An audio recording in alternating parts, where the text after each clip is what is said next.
After 8 years gap, I found myself doing what many expecting parents do, searching for baby essential list. I watch many YouTube videos, scroll through social media. Every list seemed to have more and more items. By the end, I have a huge shopping list and felt like I need to buy half of baby store.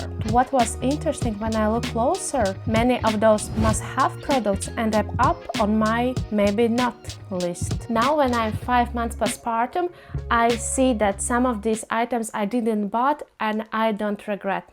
But before we are going forward, I just want to say that those items is not bad. But I believe that some of these items are designed for the parents to make life easier for us, because baby don't need so much things. So let's go. Bassinet. When I look in the social media, all those videos where Bassinet is close to parents' bed, it felt really nice and comfortable to have this bassinet. But then reality check. Our baby is sleeping with us in our bedroom, so we are sharing with baby. Babies are growing quite fast, so bassinets, they are for some time period. It can be 5-6 months, or depending of the weight of the baby. And knowing that this bassinet will be used for short time period and afterwards I need to buy anyway crib, for me it was like paying twice for the item what have the same purpose. And that's why I decided to go with the crib. Also, our first daughter had crib, and believe me, I know this reality where you are choosing crib, and if you want that your baby is sleeping in the crib, it means that every waking window when your baby will cry, you will take him or her out of the crib and you will feed her, change the nappies and then put again. And if it's multiple times per night, it's really hard. And there was some nights when I was just taking Olivia with me in the bed, especially when we have sleep progression.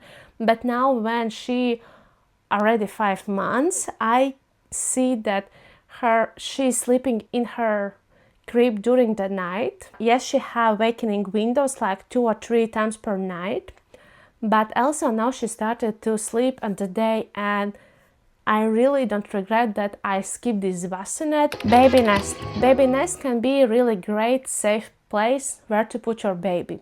But you need to remember that it's safe place till baby starts roll over. When baby starts to roll over, then it's not so great anymore.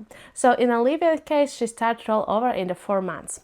And we didn't buy baby nest. So when she was little, most of the time she had contact nuts on me, and also when I was pregnant, my goal was to have this 4th trimester contact nap with her. So I knew that I will hold her during the day while she is sleeping. So I knew that bassinet won't be something what I will use like really often, even during the day. So when I was home alone and I need to go somewhere, I put her in the crib. When she was sleeping or even she was awake, I start to use baby bouncer. I think we start to use like around 2 months, maybe a bit later. And so when I need to take shower, I put her in the bouncer and take with me, and she was there. Another thing also, we really quickly moved to the floor, so also she was spending a lot of time there. Baby monitor. First, we have really small apartment, so if Olivia is sleeping in her crib in the bedroom and I am in the kitchen, I can hear her. So like if I'm looking in our apartment, how large it, for me it's really not convenient. But I know there are some parents who have small apartments and they're using still baby monitors. For them it's make their life much calmer, so while they are in the bedroom they can see and look what baby are doing. Is he still sleeping? And although I know that monitors I create to make parents' life calmer, for me they will make my life much anxious, because if I will know that I can look at my baby during any time while she's sleeping, I will check that camera, that monitor again and again, because now even when she's sleeping at night, I'm waking up and I'm looking, are she still sleeping, are she still breathing? So I have this anxiety, and I know that in my case, if I have this monitor when I can look, then my anxiety levels will just increase. But if you are much calmer person, and if these monitors will make you much calmer, or you have like large apartment and your nursing room are in the second floor and you want to do something on the first floor, then definitely you can think about these monitors for the baby. Burping clothes. Yeah, this one I think you didn't expect it. And here is one but. Burping clothes is really great and I use that, but when I was looking at the list, I saw that something or suggestion to buy 20, 30 of them. But first, for these burping clothes, you can use actually a lot of items. You don't need like specially labeled burp clothes item. You can use muslin towels. Like for my first daughter, I used towels. Now for Olivia, I'm using muslins. And second, the amount of 30 or 30 is like really huge. So we have only 5 burping clothes and we usually using only 2. One are always in my crib, so I can, when I go for the walks, and if we have something messy there, I can use it, and another we are using at the home, and like 3 are in the drawer. Also, I can say that Olivia, she don't split so much milk, so we don't need them to use so much. But with Paula, she had reflux, so she was splitting a lot of food after each feeding. So for her, yes, we need a bit larger amount, but anyway, it wasn't 40 or 20, it was much less. And also I think it really depends how often you run your washer. White noise machine.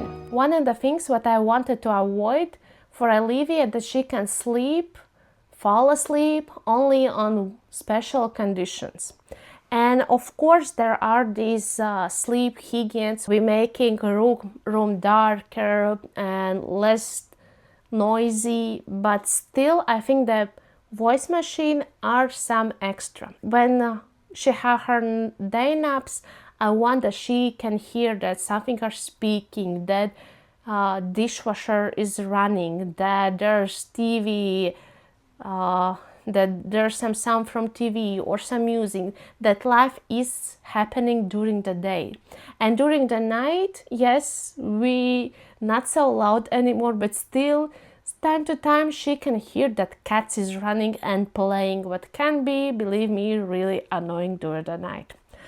So I want that she live in this environment, what not like totally silent. And also there is some researches what is telling that baby who have these noise machines fall asleep faster. There was some like percentage, and it felt like really nice and reasonable to buy this noise machine. But still, for me now, when she are 4 months and when I can recognize her sleep clues and I know how long is her waking and sleeping hours, I can predict when she wants to go to sleep. And so I do not swing her for 1 hour. I can hold her, swing her for 5-10 minutes, then she will fall asleep at me, and then I will put her in the crib. Don't take for me so much effort.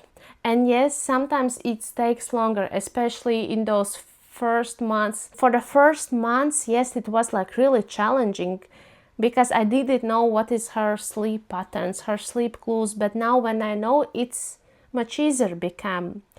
Exception, sleep regression, that phase was really hard for us. And also I knew that if in the end I will need some white noise machine, I just can find some sound on the YouTube or some app, one can do similar thing. Branded products. When I was searching items for the babies, I saw a lot of moms were suggested some brands products, like if it's nursing pillow, that it's that specific brand. And also when I was going outside and still pregnant when I was, and I was looking what strollers do have other mothers. I saw, oh, this is this brand, and this brand is more used. When I was googling how much they cost, I saw that they are actually from the highest niche of the brands, of the baby brands. And for me, it always this thought, do I need to buy extra for baby product? Because let's be honest, majority of baby products, they are for short time period. And also not all products baby like there are so many stories when baby is not sitting in the stroller, then parents don't use it for the time period what they was expecting, or some other things, some other baby items. You can always find some other things what don't have this brand label, but what still will be functional and will have this quality. Yes, you will need to a bit more dive in, because most of the times the items what are suggested, they're the branded. And yes, that means that you need to make your own research deep in and look, can you find something maybe more cheaper but still with good quality? Because in the social media we will see those branded things what parents buy, what usually are overpriced, and those who are less expensive, usually about that parents don't talk. Diaper bag. With my first daughter I have diaper bag, and it was something what I saw in the social media and I thought I need it. It has so many pockets for wet nappies, for bottles, for I don't know whatever, so many different pockets. But issue was that majority of time I forgot in which pocket I put what. So now with Olivia I'm using my backpack what I used before I got pregnant. It's have just 3 pockets. For me it's working really well. Changing table or dresser. If you look at the changing table, what is also dresser, especially if it have this changing pad, it's like really good idea. But why I didn't bought it? So first of all, baby is living in our room and we already have enough different clothes. So in these cases I use the drawer chest and just free up 2 drawers for Olivia clothes, and from IKEA's Alex drawer are also empty 2 drawers for to put her diapers and socks and some smaller items. So I already used what we have. And second, we have this portable changing knob. So now it's on this IKEA Alex shelf what we are using. We just put on the top and there I'm changing her diapers. With Paula 8 years ago we also have this portable changing pad, and it was on the dryer, like not dryer, washing machine, and for us it was more convenient to use there. If it's your first baby and you have enough place, then definitely it will be like really useful for those first 1-2 years. And also I'm like really realistic where I'm changing diapers or changing her clothes, and it's not always on her changing mat. Sometimes it's on the sofa in the living room using disposable baby nappies. Sometimes it can be a floor. So because on the daily life when you are living with a baby and you with some rush, you actually changing baby clothes or diapers, I think, in everywhere. So you're not always taking your baby and going in the room where's this changing table. So for us it was more from convenience that we already have some closet what we can use for baby items, and changing pad it what we are preferring more because it's like portable. And in this case we saved money and we saved extra space in our bedroom. Fancy diaper disposable system. Standard trash bin with lid works really fine, and we have 2 of them. One are in the bedroom next to diaper changing pad, and another one we are using in our bathroom. So when she have pee, I will change diaper in the bedroom, or if I'm in the living room, then I will change diaper there. But if she have poo, I will always change her diaper in bathroom. So we have this split for what purpose we are using, what trash can with the lid. And also trash we empty quite frequently, each second day or each day, like depending are we going out or not. So for us it's working like really perfectly. Wipe warmer. So first, babies adapt to room temperature wipes like really quickly. And also I knew that most of times I will wash her instead of using wipes. So for me, wipe warmer are like really extra. Also, we're not going so frequently outside or with car, because I know that a lot of parents are mentioning these wipes when they're using car, but it's just not our case. After becoming mom for the second time, I definitely can say that there isn't one perfect baby essential list. The best list depends on your home, on your lifestyle, on your budget, and on your baby. And products that can be essential for one parent can be absolutely a necessity for another family. Before you are buying this product, ask yourself this question: why you are buying?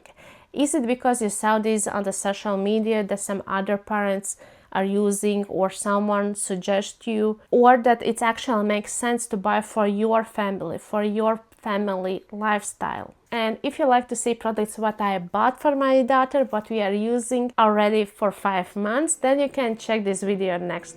And let me know in the comments what products do you think is must to have for the babies and what are like really optional. And thank you for being with me so far, and see you in next video. Bye.